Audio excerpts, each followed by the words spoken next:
Welcome to episode 6 of the AltBrau podcast. Sorry it's been so long since the last one. Today we talk about coffee. There's quite a few coffee beers out there, and I brought in our good friend Campbell McIntosh, who works over at Flying Goat Coffee in Santa Rosa. But first, we get to talk with one of my favorite musicians of all time, Bill Stevenson from the Descendents, All, Black Flag, the Lemonheads, and also from the Blasting Room in Fort Collins, Colorado.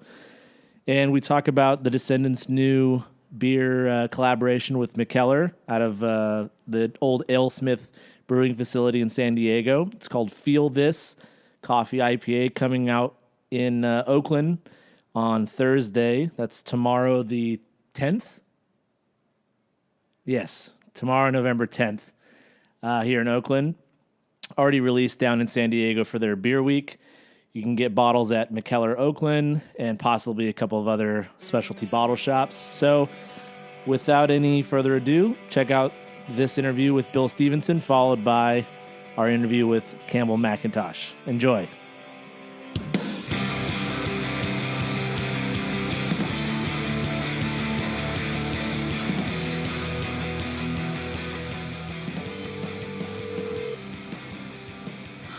How you doing, Tim? Hey, Bill. Thanks for taking the time to talk with us. Oh, yeah. I was the one that wanted you to do it earlier, and then I kept getting delayed. Shit happens, man. I'm not worried about it. Are you guys on the road right now? Are you heading back to the West Coast? No, I'm home. Okay. Today. Awesome. Yeah. So I'm literally just home for a day. Yeah, I saw that you guys are doing like Portland or Pacific Northwest next. Yeah, fly out there. All right. Tomorrow night. So I know that like when we were texting, you were saying you're not an expert on beer or anything, but that's not really what It's a big circle jerk when you go look at these like beer podcasts and stuff. So it's easier to just talk to regular people. If that works for you. I think as it relates to beer knowledge, then yeah, you have a regular person on the phone. That's what as opposed to a beer person. Well, it makes for a more interesting podcast anyway. You guys are on the road. Just saw you recently in San Francisco. You're heading back to the Pacific Northwest. How many more dates on this tour right now? Oh, let's see. Well, we got a few in the Northwest, and then just a little bit of a couple weeks off, and then we go to South America, and then a few more weeks off, and then we go to Australia. You're doing the whole global run.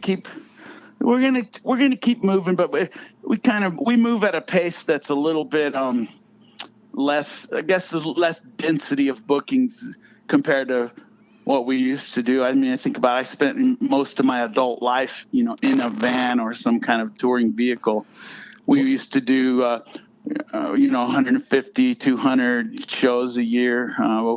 Now we do less. I think we're trying to keep the band being fun. I think that's why we've managed to be together forever, is that we've tried to not let it become a grind or a gruel too much. Maybe we did a little bit when we were real young, but I don't know. I think that's what breaks bands up, is that whole thing. Well, I think when you're young, you also kind of get more of a kick out of that grind. Looking back on it, I mean, we didn't really have anywhere to live. This isn't like a sorrow story. I'm just saying that there wasn't necessarily a reason to like go home, because there wasn't really a home. I mean, we were just sleeping on the floor of our practice room. So what's the difference between doing that and just staying at somebody's house? It's kind of the same, Yeah, for sure. So it was interesting you did mention that, you spent your whole adult life in pretty much in a van. And one of the questions I did want to ask you was, you guys are known for being like obsessed with coffee. And this episode of the podcast, we're going to kind of focus actually on coffee, somewhat as it relates to beer, but just in general. And first of all, I'd like to know where that kind of coffee obsession came from. But also, I was really wondering, like, when you're on the road, are you guys just hitting up the chains to get your coffee, like locally, or are you actually? I'd love to know how you guys were actually making coffee when you're on the road. It's just to feed that caffeine fix. I can only imagine some of the shitty coffee you had on the road and maybe some of the good stuff? Well, coffee's like a lot of things. If it's good, then great. But if it's bad, it's still good. It's kind of like pizza okay. And sex. Well, I wasn't gonna actually say that, but yeah, those are the two things that people always say that about. Well, when it's bad, it's still pretty good, right? So none of us are coffee snobs, but I mean, if given the choice, I've been leaning. It's funny, I've been leaning toward the high test versions of all things, like in the last 5-6 years. I almost want to say, very maybe almost coincidental with my post brain surgery. I feel like I really prefer espresso nowadays. I just I'll have like 4 or 5 espressos, just so low volume, of liquid, just get the espresso in me. And I've gravitated that way also. Like with the beers, I would be, if 10 years ago, I would be the last guy in the world to touch like an IPA or even even hardly a red ale or something. I would drink, Pilsner and lager.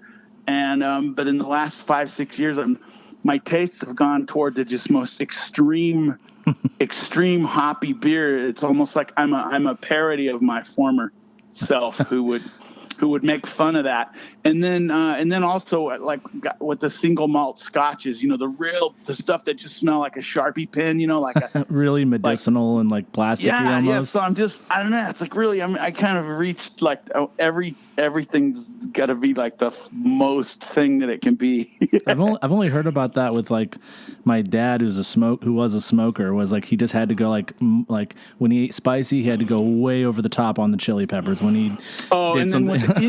With the Indian food, I get this crazy stuff that's like if somebody made you a vindaloo, but that was just from hell itself.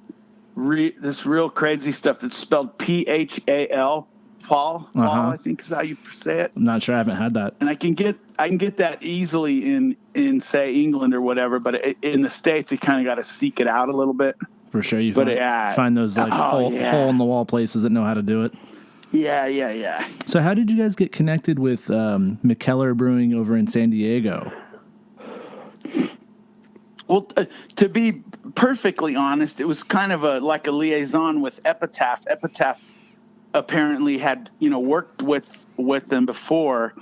And so, they kind of introduced us and it was sort of that simple. Right. And I know that Bill, I think his last name is Batten, or if I'm pronouncing it right, he's a brewer over there, and he had commented that he kind of grew up in the skate punk scene. So like when it landed on his plate as an opportunity, he jumped all over it. And I was also told that a big part of the equation was Dark Matter Coffee, who you guys have already done a roast with out of Chicago. In fact, I'm looking at in my kitchen, my Dark Matter Lawrence Arms collab posted the greatest coffee ever sold. I know you guys have worked with them, so then this for the new album, Hypercaffium Spazinate, coffee-inspired name, that you guys had done a blend or a roast or whatever with Dark Matter. So it seems like that was like the perfect addition, and for Mckellar, who's actually really famous for his coffee beers.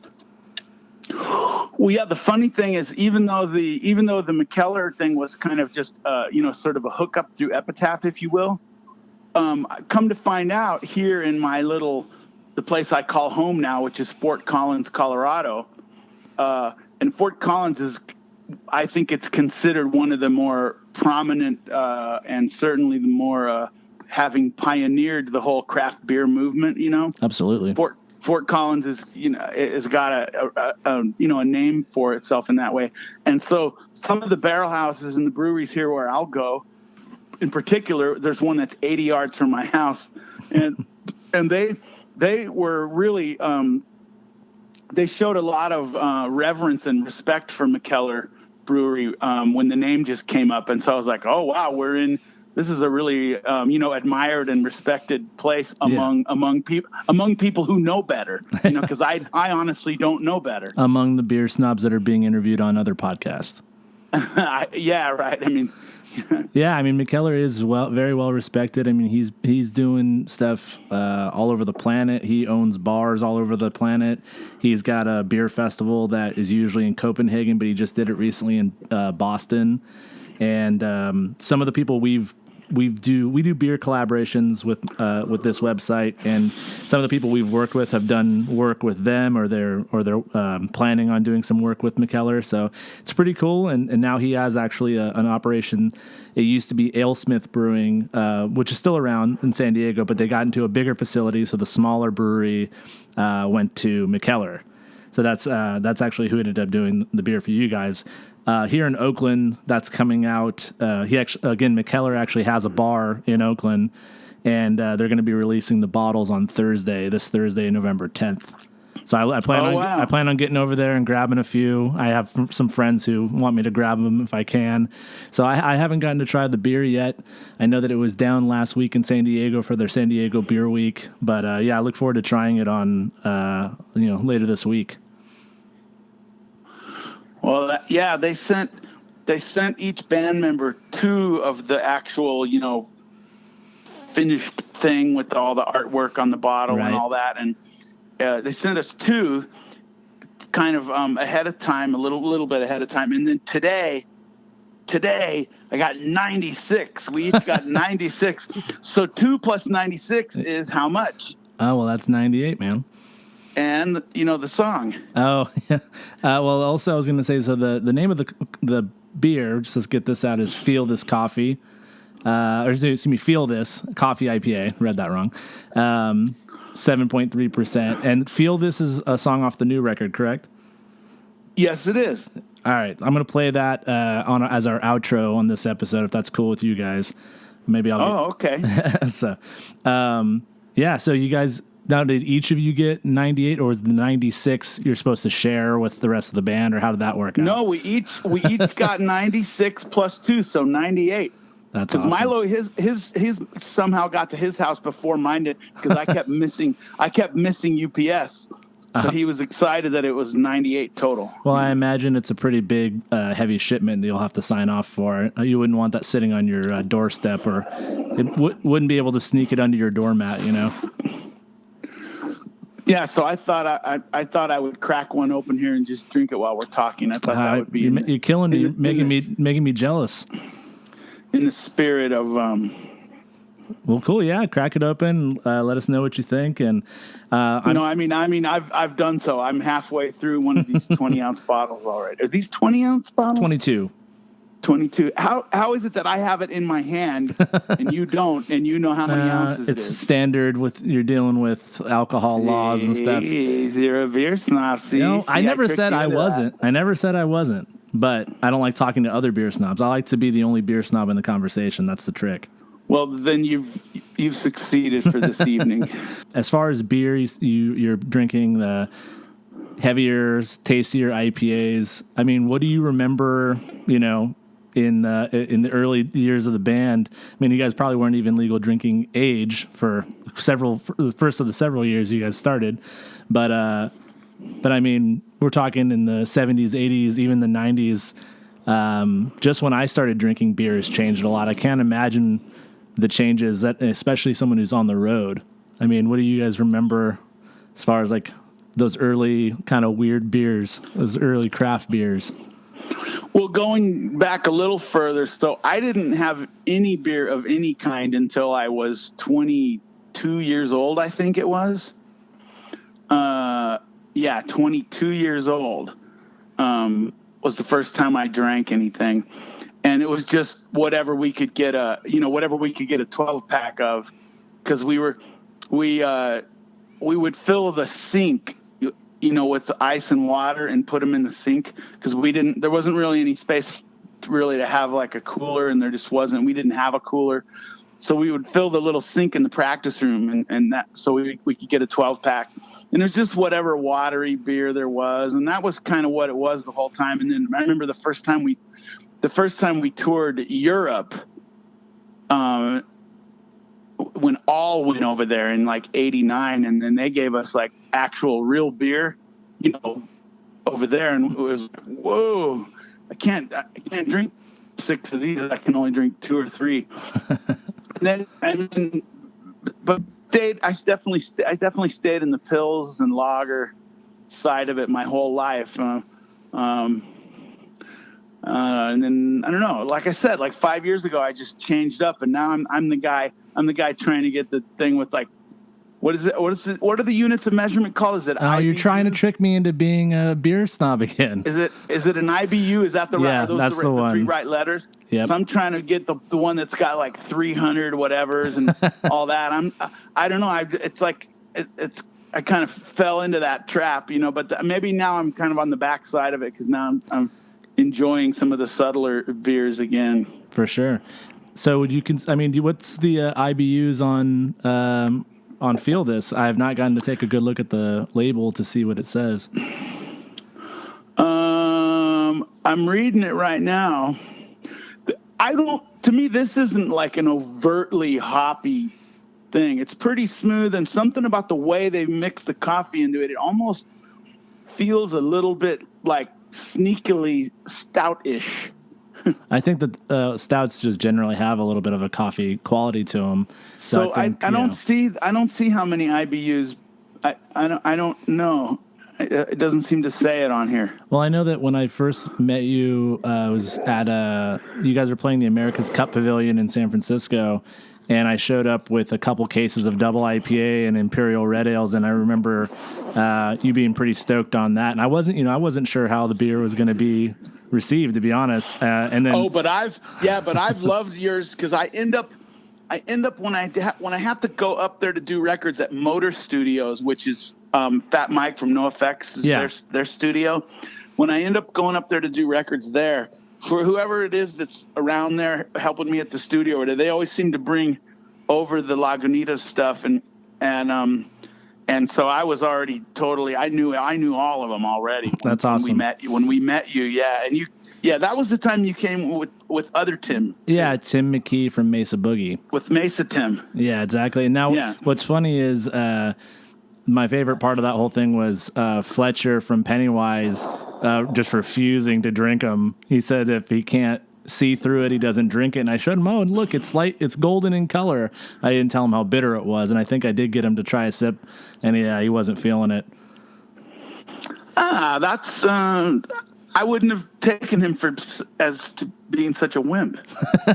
Well, when he's like 12 feet tall, you wouldn't think so, but that's beer drinkers. It's funny because craft beer has the reputation of like, oh, these people are being sissies about their crafty beer, but some of that beer is really intense. You know what I mean? So yeah, you can. I think you can drink craft beer with some pride, keep your head up, even if the jocks next to you are drinking their main big American lagers. It takes all kinds. Yeah, absolutely. Oh, there's definitely a place for those lagers. If I go to a punk show or something, I'll still drink a tall can of like Pabst. Still love them. I've never liked Pabst, but for instance, virtually all of the real watery Mexican beers, I love all of those. They're all tasty. For a while, we had a brewery here close to us. It was in Denver. It was called Del Norte Brewery. They made 4 Mexican-style beers, and they had the best beer names ever. One beer was called Mañana. Mm-hmm. One beer was called Órale. One beer was called Cinco, and one beer was called Luminario. And they're all just brilliant beers. And of course, this was like my favorite brewery. And of course, they went out of business. It always seems to be the way. Yeah, I mean, it looks like they were trying to fill a niche, and it's hard. I know. Have you heard of it? I haven't heard of that one, actually. I have a buddy who owns a brewery in Monterrey, Mexico, and he's been wanting me to try and go down there. And he's trying to do more American style beers. Meanwhile, I'm finding breweries here in Northern California doing Mexican style lagers. 21st Amendment. Yeah, well, this place had it dialed. Yeah, I'm gonna send you a picture of I'm doing it right now of their beautiful They're beautiful 4 beers. I'm sending it to you. I'm emailing it to you right now. Did you save all the bottles? Like, no, it's just this is just a picture I managed to find online. Yeah. Yeah. You know, all in, like I said, in Northern California, you've got like all the breweries actually making Mexican style lagers. 21st Amendment's doing it. Barista did it. And they're all really tasty. And then it's interesting that meanwhile in Mexico, they're trying to brew like beers, like American style beers. So it's kind of funny. Well, what's the history though? It's actually German and Austrian influence. Yeah, it's this Austrian. is where I don't have my facts straight, but something tells me you do. Well, the king or emperor at the time, or whatever you want to call it, of Austria in the maybe the 1600s. I have to double check on that. I don't know. See, I don't know my history, but I know that at one time Mexico was part of the same empire as Austria, and so there were Austrian immigrants moving over. And then when they basically when they lost Mexico to Spain, they all stayed, and the trade or the talent they brought over, of course, was brewing. And so no more immigrants were Austrian immigrants were coming over. So as apprentices and stuff, they were teaching the locals how to make that style of beer. And now the Vienna lager style isn't even made in Vienna, Austria anymore. It's pretty much only survived in Mexico. And that's where all those styles come from. Ah. Yeah, sorry, I got nerdy. Oh. No, that you do know it all about it. Yeah. Nah, I had to study all this stuff when I took some. There's like beer certification, certified Cicerone exam, certified beer judge, and I've every time someone asks me, I miss a little bit more of. I'm like, oh, it's starting to fade away. Now, you guys said you're going to be going to South America. Are you going to be trying to try the local beers down there? Oh yeah, of course. And you said also Australia. There's some really good breweries coming out of New Zealand and Australia because there's some actually hops that only grow in those environments. So you have some kind of unique flavored hoppy beers. Oh wow! Yeah. Like, tell me what they are. Well, I'll send you an email or a text with some of the breweries out there. I think Epic Brewing is one that's well known. But the hop varieties are like Nelson Sauvin, which has like a wine grape kind of quality. And then there's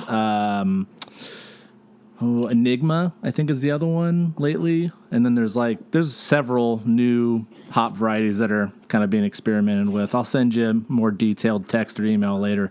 You guys are going to be doing the tour. And then do you have any dates coming up? I know you're playing also with Flag, which is, for anybody who doesn't know, is kind of the, I don't know how to describe it. It's basically most of the members of Black Flag in the early lineups and playing all the songs. Keith's in it, and you're playing drums. And who's on guitar right now with Flag? Well, so from the old guard, it's me and Keith and Chuck and Dez, and then Stefan also plays guitar in it. Oh, very cool. Yeah. So, do you guys have anything coming up with Flag? We don't have anything booked at the moment. Oddly enough, the day before yesterday, we just played our last show of this season, I guess, if you could say. Right. But we'll do more. I think we just did about 45 Flag shows, approximately, and we'll do more. But we don't have anything scheduled right at the moment. For sure. Well, I'll definitely try and catch you on the next one. You've got, and then Descendents. You guys are going to be doing, obviously, your international dates, but I'm going to try and catch you on one of the next shows I can. If there's anything you'd like to plug or anything you want to talk about, I know you've also got your studio, the Blasting Room. You guys have recorded artists such as the Atari, Suicide Machines, Alkaline Trio, NoFX. I mean, so many good bands. If there's anything you want to kind of plug or mention or any projects you're working on? Well, let's see. What have I been up to? I just finished producing wise. We just had Frenzel Rom, which are from Australia. Now they've been on Fat for they put out some stuff on Fat. I mean, a while back, right? They've been around. I want to say their U.S. releases have been on Fat for like forever. I remember we toured with them like in the late '90s and stuff. We did their prior record too, that about 4 years ago, and we just had them and they just left, and that was really fun. It's I don't know, it was just a great time. It was just high energy the whole time. I mean positive, and just I don't know, they're just really special people, all of them. That's awesome. I'll be looking forward to that record. And then now we've got Kamori from Tokyo, who have been to the blasting room, I'm going to say 14 times. And it's a full ska band with a horn section. So they have to come over here. That many people have to come over here from Tokyo, and they've done it so many times now. I want to say 14 times. I want to say we've done 14 records for them. That's awesome. How do you spell that band? Kemuri, Kamori. All right, we'll be checking those out too. And then we've got Authority Zero coming up. And what else have we got coming up? To be honest, this year I've been a little more just focused on the drumming, on like being a drummer, and I haven't produced as many records this year. So 1 year ago I had an open lung surgery, the one where they have to cool you way down and then take you off life support, actually flatline you to go in and operate on your lungs. So I had that happen, and then I had a triple bypass at the same time, open heart surgery. So I'm just enjoying now being able to get full breaths and really be able to enjoy the playing better, because for the last 6 years I've basically been operating on 50% oxygen. So I was really like a struggle just to get through the shows. Really struggling, it was fun because I love music, but it wasn't fun trying to gasp for air the whole time. So now I don't have to gasp for air. So I've been just playing tons of shows, but still doing some producing. We got, what do I see on here? I see Teenage Bottle Rocket coming up. Propaganda, looks like we're going to mix for them. Set Your Goals is maybe going to come in the spring. And then let's see, Authority Zero, Kamori. Those are all the stuff that's kind of on the table right now. Well, that's awesome. It's awesome to see that you're staying really busy. And regarding what you had mentioned as far as all the surgeries and everything, I mean, you guys sounded great in San Francisco a couple weeks ago when I caught you. And as documented in the movie Filmage, the documentary about you guys, I mean, you had gone and you kind of touched on it briefly with the brain surgery. In the documentary, you mentioned like post brain surgery, you feel like yourself again, like, as far as mentally. And now with these surgeries, it's really good to hear that you're getting back your breath and you're feeling better. At the time of the brain surgery, the operating logic was that these blood clots that all went into my lung, that they would eventually kind of dissolve or kind of go away. But they didn't. There's a certain small percentage of people where the clots just stay in there, and they become like hardened scar tissue, and it just got harder and harder to breathe, more difficult to breathe. So they went in there and got them out of there. That's good to hear. Well, I'd recommend everybody watch that documentary. Check out the new album, Hypercaffium Spazinate, on Epitaph. Check out the beer, Feel This Coffee IPA from Mckellar and Dark Matter Coffee and the Descendents. So Bill, thank you so much for joining us, and I look forward to seeing you at the next show. Well, thank you very much for your time. Thank you.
Campbell, welcome to the podcast.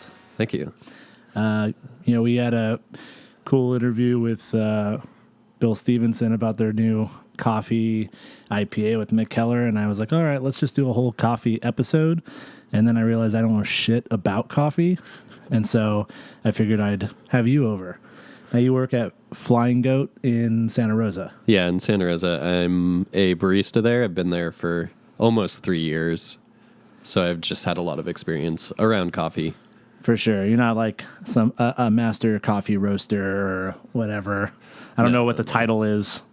Is there like a formal I think roaster is just roaster. Master roaster. Or is that... I was thinking of Roastmaster General. That's Jeff Ross from Comedy Central.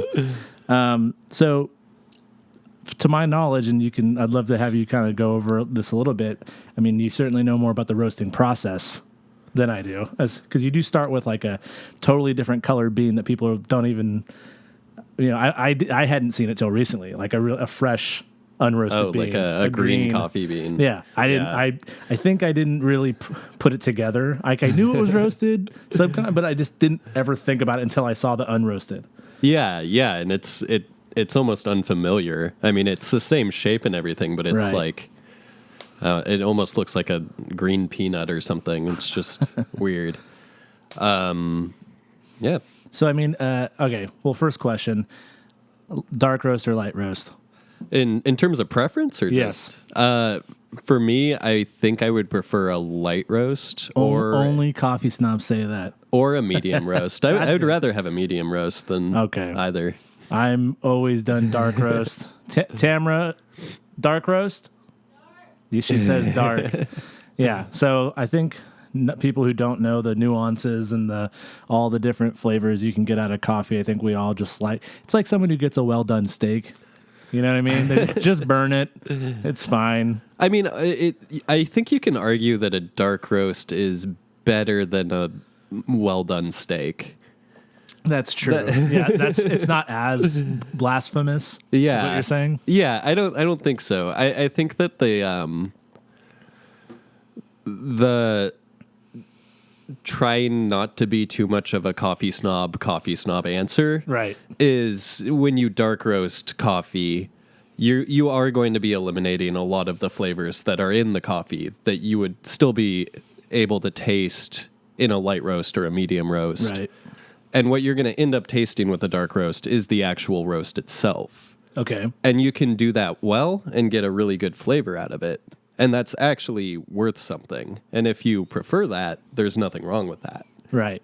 But you are going to lose some of the nuances of like the different notes you're getting. And yeah.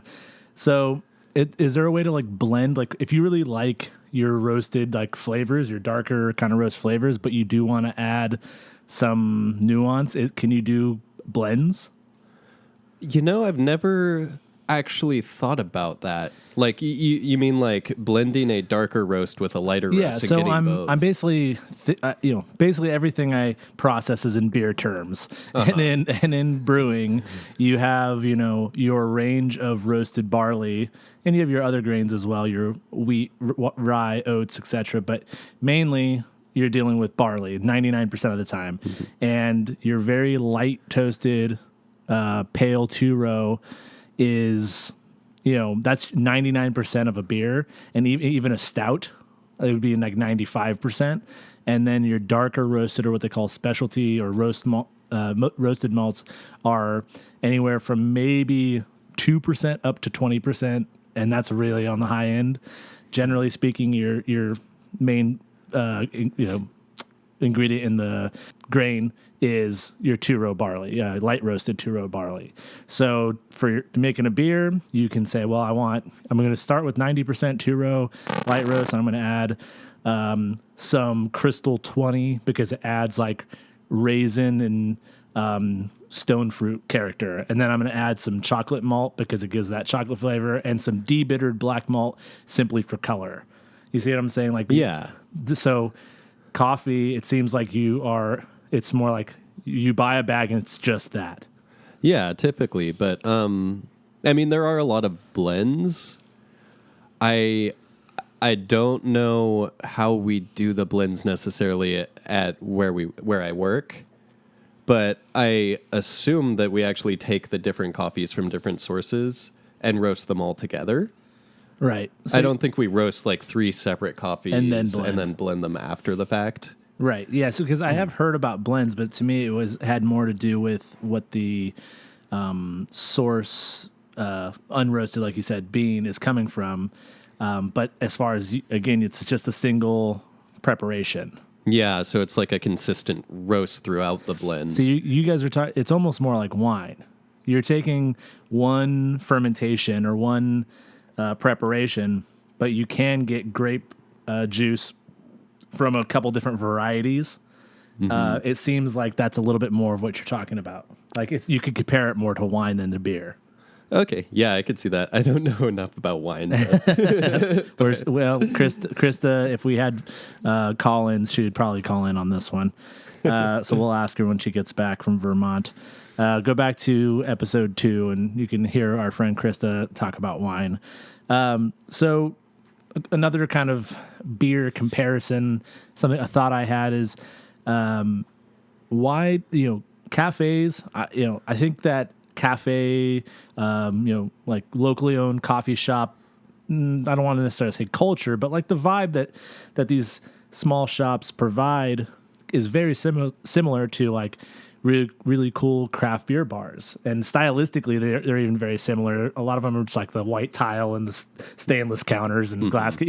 But what you don't have is the variety of brands. Like, let's say you don't roast your coffee in-house. So you buy your coffee from someone else. Why is it that you only see them? Let's talk about a bar. There's bars now that are buying espresso machines and serving coffee because they're getting that audience. Again, there's this crossover, I feel like, with craft beer and coffee. But they find a local provider and they just buy that one brand of coffee. Versus in beer, when you go to the bar, you say, well, I want, a Ballast Point. I want a Drake's. I want a Almanac, or all the different brands because of the different flavors. Why don't you see cafes where they're like, oh, I have 4-barrel and we have sight glass and we have, what some of the other, there's many, many brands I don't know. Yeah, that's actually not very common. I think I've seen that in a handful of like really under the radar cafes, but I wouldn't even mention them by name because I don't want them to stop doing that. Right. But yeah, what I've heard about that is just when you have a cafe or a coffee shop that doesn't roast their own coffee and they're buying from a roaster or a company, they have an account with that company. And I know a lot of coffee shops, when they're selling like wholesale accounts to these like smaller cafes, they kind of have conditions like, if you're going to sell our coffee, we're going to come in, we're going to train you how to use our coffee, how to like prepare it properly. Like, we're going to have our own trainers from our company come into your place and train you how to like actually use the coffee and present it. And you can't have other coffee on the shelf. Until that last point, it's very similar to the beer world. I mean, there are like the really sought after brands like Russian River. They will make sure that their beer only goes to places that are treating it correctly. I have one, I know of one place where there was a skylight in this building, and they were trying to build a display in the front of their little kind of store in this bigger open air kind of market thing. Not open air, but it's a bigger market with lots of little storefronts. They were trying to build a beer display and show off that they were one of the few people that gets Pliny the Elder, and some sunlight was coming down and hitting that beer, which is really bad as far as skunking beer.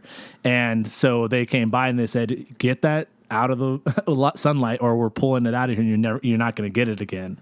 You know what I mean? And and they were perfectly in the right to do that. There's a lot of people who would love to have that beer, and they just want to make sure it's being sold and treated properly. However, there are a lot of bars that they will they're well trained. Like they take the pride in training their employees how to properly serve beer in the proper glassware and recipe design. They know more about beer usually than sales reps for breweries. So those places, they don't, they say, look, this is what we're selling. Ultimately, a brewery is not going to turn down the beer, having their beer there, especially since they know it's going to be treated correctly and it's going to be served by knowledgeable staff. So I think that with coffee producers, there's a precedent saying, well, you can only have it if you don't have any others, but money talks. Mm-hmm. And if someone says, listen, I want to buy your stuff steadily and I have the best, most knowledgeable staff and the cleanest facility to serve it at, are they really going to say no? I'd be interested to see what happens. I mean, I actually was talking to one of my friends the other week about a cafe somewhere in Oakland that actually has coffee from multiple sources, and the staff is probably fairly knowledgeable. They know what they're doing. But I think that where it starts to fall apart is different coffees, different roasters are like roasting to get a certain flavor out of the coffee. And then once you have that roasted coffee, you have to prepare it in a certain way to keep that quality going through to the end. Like all the way to the cup. Yeah. And I think that when you have coffee from a bunch of different roasters, there are just all these variables along the way, like how coarse or how fine you grind it, how much coffee you actually use versus how much water you're using. So you're saying there might be almost like cross-contamination? Because I know that with like the grinders, like there are, these burrs that are inside the grinders, like, they don't get every speck of coffee out per grind. So of course it's almost like seasoned in that coffee.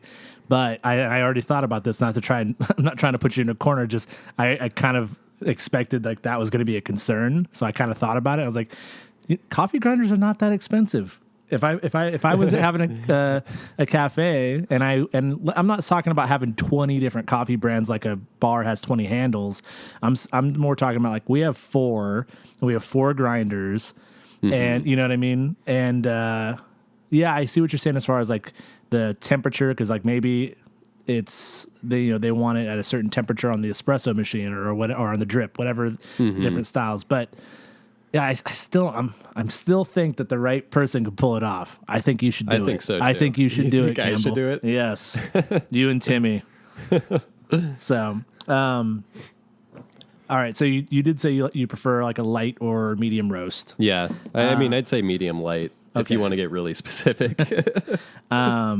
What's as far as preparation? What do you like? Do you like drip? Do you like French press, espresso? It just depends on your mood, or it depends on my mood. But I think every day cup of coffee, what I want is just drip coffee. I don't really feel like I need to go through like the entire process of making a pour over just for the cup of coffee that I'm drinking with breakfast or to wake up in the morning. So it can just be a regular kind of coffee machine, like it's not like we're talking about Folgers or coffee crystals or whatever, instant coffee. But there's I like to think there's a time and a place for that as well. There is. I actually, somebody came into my work like a month ago and he had samples of instant coffee, but it was instant coffee from like, a third wave specialty coffee place that was trying to make instant coffee that tastes good. Yeah. And I tried it and it has the same kind of like thickness or like mouthfeel that like instant coffee has. It's kind of watery and thin, but the flavor was actually pretty good.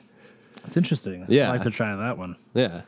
Are there any coffee trends you kind of hate right now? Like, I'm guilty of doing like espresso over ice, and I've been told like in Italy I'd get punched in the face. I've seen coconut iced coffee. There's obviously a lot of like nitro coffee. Is there something right now that's kind of bugging you without pissing off any of your customers? But I mean, the first thing that came to mind was actually just minimalism in cafes. It's just like, it's just I totally agree with you point. Because it's happening in beer too. Yeah. And it's just overdone and, every coffee place looks the same. I still like my grungy, like barista wearing flannel, unshaven, and there's like a couch and like, there's stuff pinned on the walls or whatever, like artsy fartsy show that's coming up, and like and there's fucking a punk flyer on the wall, just whatever the community, like the people who are regulars there, like there's a little community board. The owner has some like their brother-in-law's weird art on the wall. Like I like that. To me, that's more comfortable than like a sterile hospital room environment. Yeah, and that's kind of actually what really bothers me, more so than people than like how you're prepping your milk. Yeah. But yeah, it would. I think that's actually going to come around soon, because I know I'm not the only person that feels that way. For sure. And I think I've already seen it kind of popping up. Like if you've ever been to Brew in Santa Rosa. Yeah, I was actually just there for the first time. So Bobby Tall is my best friend from way back, and actually your brother-in-law. And so I went out there to go see, there was a homebrew competition. So Brew is a really cool spot in Santa Rosa that does, coffee and craft beer. And they've got some cool, like just small food items.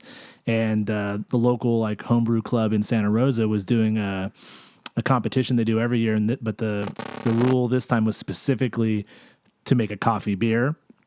Speaking of which, we're drinking Electric Owl right now from Drake's. We'll talk about that in a second. So Bobby entered, and I was just there for like moral support.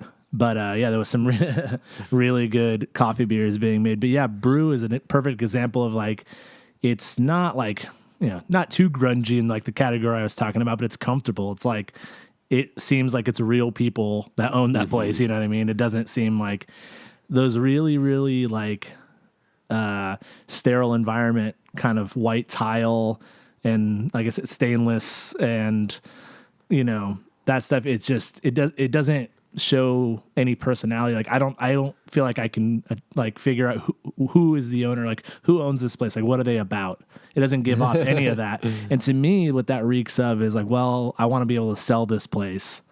Because it's like if it lacks any personality, it can just anybody could run it. You know what I mean? It doesn't offend anybody. It doesn't. It's and like I'm telling you, man, this is like my big bone to pick with bars opening up. It's the same thing. Yeah. It's like, and like to a degree that applies to breweries too. I'm not talking about like their physical location, but just like their branding, and they're like, let's not put any kind of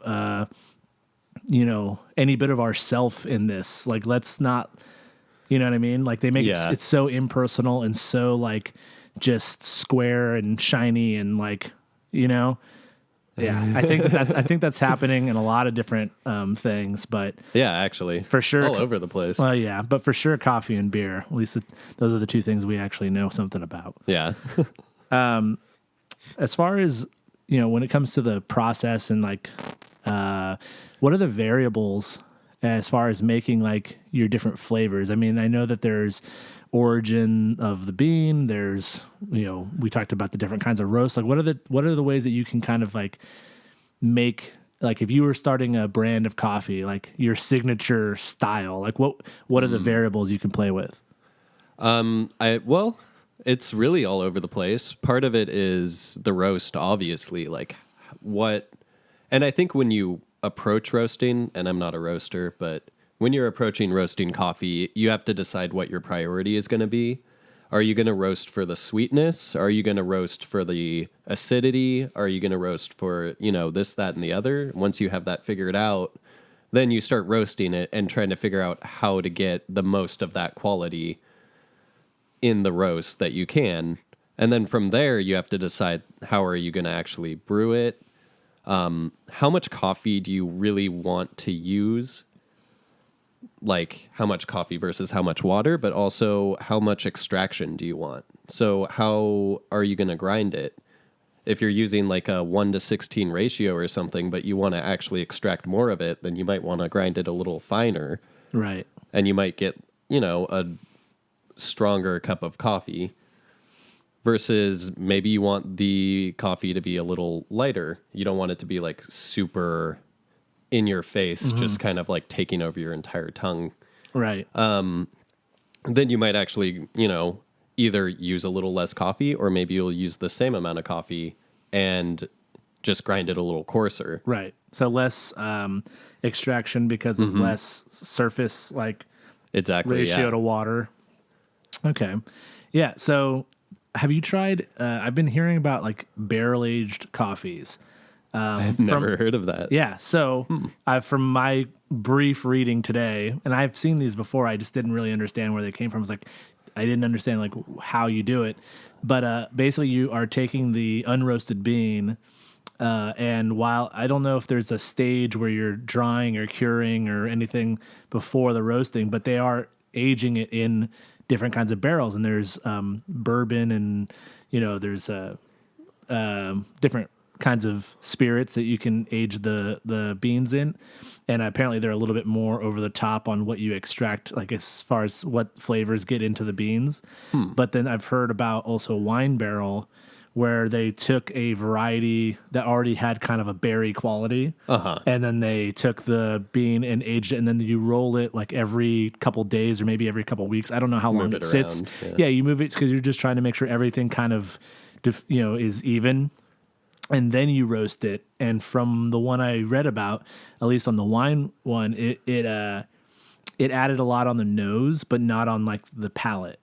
It still was very much tasted like coffee, but it smelled more like wine. Yeah. And that's another thing with coffee that you have to consider too, is a lot of the flavors are coming from the aroma. You don't taste them in your mouth, but it comes from the smell of the coffee. It's the same as beer, and that's why they say pour it in a glass. Don't drink it out of the bottle if you can, because your nose will actually go in the glass, and you don't realize it. You're breathing in and it's 90%, you know what I mean? But yeah, similar thing. But, after you roast coffee, it starts a process called off-gassing, where the gas that's still in the coffee, it occurs during roasting too, but the carbon dioxide that's in the coffee starts to escape through the bean. And after about 10 days, you're going to see a pretty significant reduction in that gas that's still in the coffee, and that gas is actually what's carrying that aromatic quality. So if you want to preserve that, you want to kind of get to the coffee before that 10-day period is over. But then also coffee kind of tastes horrible 1 or 2 or even 3 days after roasting. So there's kind of a sweet spot in between. So I guess on the beer equivalent of that is, you've got volatile aromas that are, they're attached to alcohol. So there's alcohol is always evaporating out. So when you swirl a beer and you sniff it, part of that is alcohol coming out of solution, and stuck to it are all these aroma compounds. And then of course there's CO2 gas, which you put in the beer during fermentation or post fermentation, and same idea. When you're brewing and you taste something off of before carbonation, you can get an idea, but you really don't know what it's going to be like until it's fully carbonated, because it's as the bubbles are coming from the bottom of the glass, they're getting caught with all these aromas and coming up and out and into the the foam or the head of the beer. So pretty similar. So like I said earlier, we are drinking Electric Owl from Drake's Brewing in San Leandro. What do you think? I think it's pretty good. What is it? A pale ale? It's a brown ale. A brown ale. Yeah. Okay. Let me grab the bottle real quick, and I'll grab the next one. I got two for us to try. It's actually new to me, the idea of coffee taking beers. Yeah, well, not coffee beers, but coffee beers that aren't stout or porter. Yeah, stouts have always been kind of the category, but there's a lot of really cool beers coming out. Yeah, so I think it's only in the past month or so that I've actually tried ales with coffee in them, and I never even thought that would be a combination. But it actually works really well. Well, not to get too nerdy, but stouts are ales too. Oh, yeah. Well, I didn't even know that. No, I'm not going to do it. I just did that beer nerd shit with Bill. I'm not going to do it with you too. But I'm assuming when you say ales, you mean pale ales, India pale ales, brown ales, etc. So, yeah, at that brewing competition we were talking about at Brew in Santa Rosa, one of the beers that Bobby made was actually a cream ale, so like a golden color.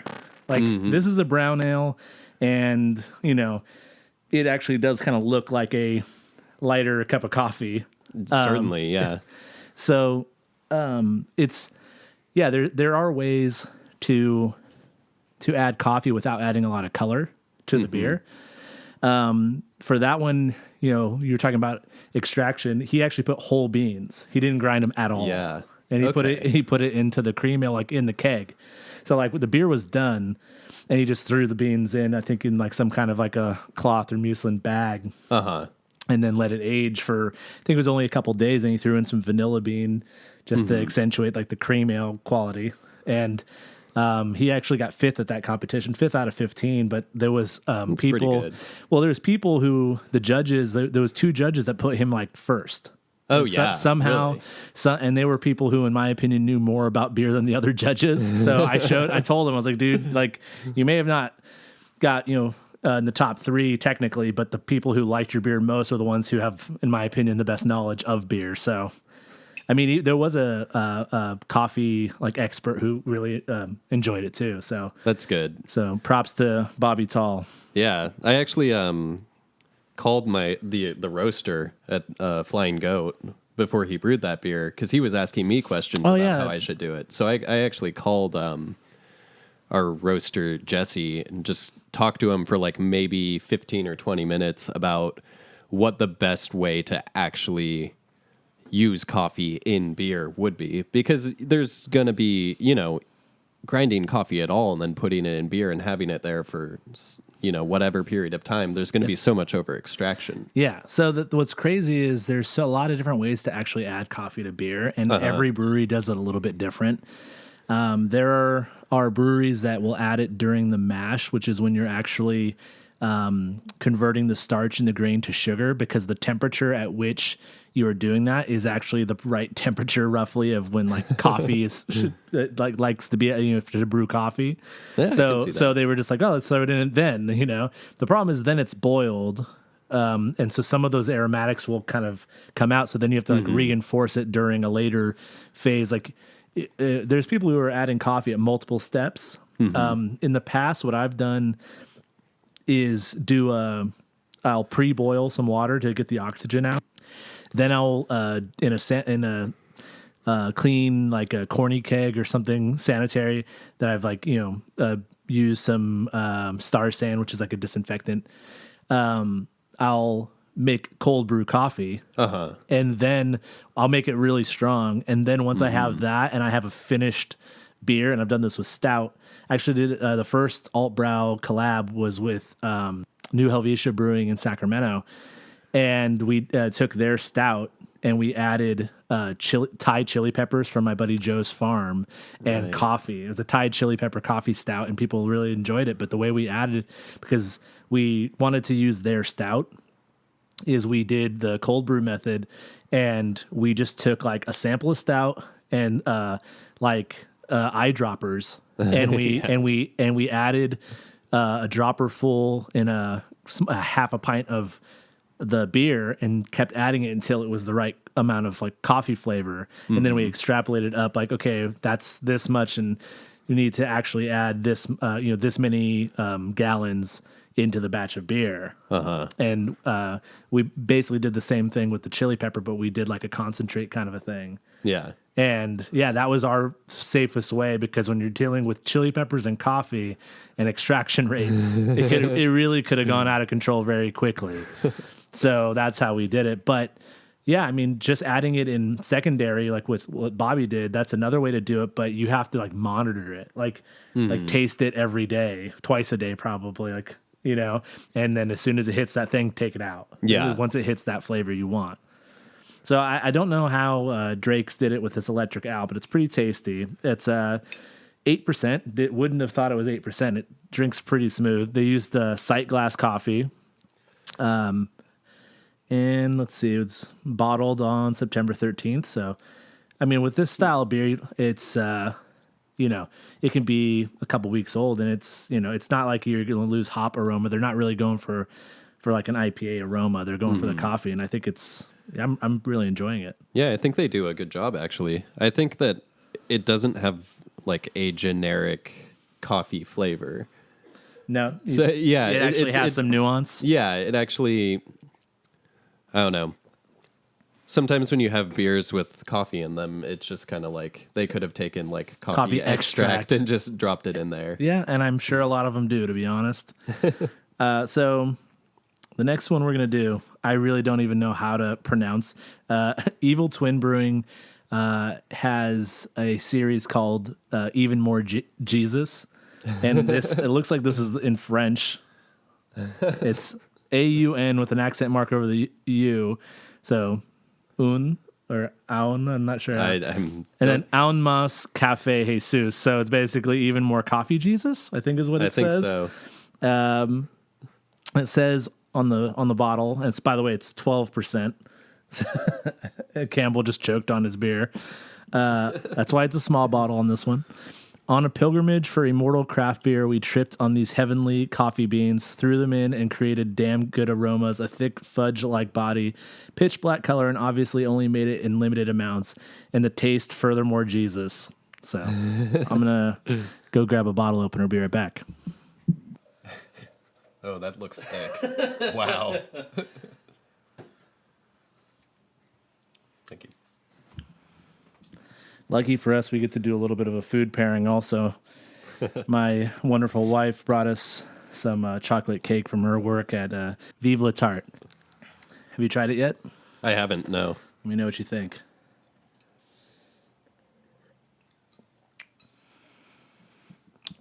It's a lot smokier than I was expecting. Yeah, actually, in the flavor. That's actually smoked malt, I feel like. Okay. That's, yeah. It also smells a lot like cherries, like dried cherries. Yeah, see, they didn't add any cherries on this one. That I'm not sure if that might come from the coffee. I think it's the coffee. Yeah, the smoke, I think, is coming from like a smoked malt. But yeah, I agree. There's like a cherry and dark chocolate kind of quality for it. I think it's going to go great with this chocolate cake. Yep, it's delicious. Evil Twin, his twin brother, is from Mckellar Brewing. Oh, okay. And they make a coffee beer that actually has like one of the most expensive varieties of coffee. It's the one that's like eaten by a variety of like weasel in South America or maybe in Africa. I think in Indonesia. Is it? Is where I've heard of that. Yeah, and so it eats it and then it passes it, and it's like through that it like cures the beans through the digestion process, and people like have to like hand gather it in the environment that this creature lives in, and so they make a coffee stout with that, and it is delicious. But it's an expensive beer for sure, but it is really tasty. He's won a lot of awards for that one. What's like the do you like seek out really expensive rare coffees, or do you really care? I don't. Sometimes I just kind of utilize the position I have at a cafe To try samples and stuff. to actually like get things. And, you know, obviously it's only the coffees that we carry in our store that I get to try. Sometimes Right. we do tasting, like cuppings, coffee cuppings. Right. We'll bring in coffees that we're not actually going to end up selling in our store. But just to create conversation and discussion about like different aromas and qualities of coffee. Keeps you on your toes. Something we did recently that I was pretty excited about is we actually finally brought in a dry processed or natural processed coffee, which is, and you know, I'm not an expert on this, but most coffees that you get are washed coffees where they kind of like take the fruit off of the bean and then wash the rest of the pulp, whatever's left on the bean, just the little bits and pieces that are still stuck on there. Off with residue water. and yeah. Like, you know, think when you're eating cherries. And yeah, you the little have bit that's pit. left. Yeah. But what they do with dry processed coffees is they actually take that and let it dry out. And I guess it probably after that flakes off or something. But I imagine it still infuses into the bean. certainly, yeah, it actually ferments as it's drying. Well, it's because there's sugar content left behind. So yeah. that's So interesting. So is that like a high end coffee? Is that expensive? It might be a little more expensive. Honestly, sometimes dry processed coffees might just come from like more rural areas that don't have access to, whatever All the equipment they need. Yeah. So, but they tend to be more like specialty and high end. And if you get that, you don't want to throw it into like a Starbucks blend. So that goes back into the single origin question I had. It's like, you do see blends, like the first question I kind of had for you, but do you feel like the whole single origin thing is really valuable to have, or do you like? There are, for example, like single hop IPAs, and they don't always taste good. Sometimes that hop sucks. You know what I mean? And so, but they still put it out, and it's a selling point. But do you see like single origin beans that are like, I don't need to have that. Yeah, well, I think it's probably similar because there are definitely single origin beans that I try them and I just think that they're terrible. Like I don't particularly like the citrus notes in coffee. Like lime or lemon, that's okay, but when it's like grapefruit or orange flavor in my coffee, like pith, like I feel like I just brushed my teeth and drank orange juice when I drink that. Right, it's not very good. It's got a kind of that numbing, but like it's like a weird astringent numbing like effect. Yeah. So I'm not going to name names, but there is a Bay Area coffee producer that I can only drink. I generally drink a lot of iced coffee, to be honest, but I do enjoy an espresso. Oh, yeah. I cannot fuck with their espresso. That's way too acidic. I'm not going to name names, but like, yeah, they're very popular. They've got spots all over the city, and I'm like, nope, there's no way I'm going to do it. So I'm going to go off of that because I know who you're talking about. It's very, like, not even, it's beyond citrusy. Because it does kind of taste that orange thing. It just tastes like someone took a lemon wedge and squeezed it into your espresso. Yeah, and it's not pleasant. I would argue, or maybe not argue, but like just point out my experience as a barista. Like most of the people that come through order mochas, lattes, maybe stuff with like, I don't know, something sweetened sweet, condensed milk or vanilla syrup in it, and if that's the majority of what you get, you kind of stop worrying so much about like making sure the espresso is perfect. And that's a big mistake because espresso is such a minimalist thing. It needs to be perfect. It is. And when people come in and order espresso, you kind of, start to get a little more on your toes. Like say you just went through a rush and everybody ordered like mochas and vanilla lattes, and your espresso is just somewhere. Oh, you don't know where it is. And then somebody comes in and orders espresso, and you're kind of like, wow, I really hope this is okay right now. Right. I think I have an experience as a barista of like seeing people come in, order espresso, eventually recognize their face and know like that they're coming. Right. And expect it. And I've had a similar experience at the place you're talking about, because I feel like for the first year when I'd go there and get espresso, it would always be kind of horrible. And only recently has it gotten better. Yeah. And I think it's because they like started to recognize me. Yeah. Oh no, they just they're like, oh, okay, this guy, like it actually makes a difference for this customer. Yeah. So I'm gonna actually try. Right. Which is I respect the fact that you gave him multiple chances. I did it, I think, twice, and I will never order an espresso there again. Fair enough. I like their iced coffee. Yeah. So maybe I don't know if acidity works better in that format, like in that style. I think it gets balanced out. There's more water to it, and it's gonna get Yeah. Yeah, maybe it works out. I don't know. Anything going on? You got a band? Yeah, Actually, we're playing a record release. Well, what's the name of the band? Redwood. All right. So when is that show? That's actually on Friday at the Orchard House in Santa Rosa. So you're saying I have to edit this and get it up before Friday? That's pressure on me, Campbell. Well, okay, we're putting out a record. It's going to be out by the time this goes up. Yes. It's called Wildfire. Okay. We recorded it last year with Jack Shirley at Atomic Garden. We did it all live when we were recording it, so that was a really nice experience. That doesn't always happen when you go into a studio. Right. Being able to be, like, as a drummer, being able to be in the same room with the other musicians while you're trying to record your tracks Right. is really nice. It's kind of awkward when you're in an isolation booth trying to, like... play to a click and not be able to see anybody. And, like... And like, put, like, some sort of emotional content into what you're doing. For sure. You definitely hear that, and there's some... Depending on the band and, like, what you're trying to, like... The style of music you're trying to put out there, there's definitely, like, having that live quality makes a difference. There's some you get your really technical, like, metals, like these guys they want to have everything down perfectly on a click with, like, what they're trying to highlight is different. So what would you describe the band, like, the style of music?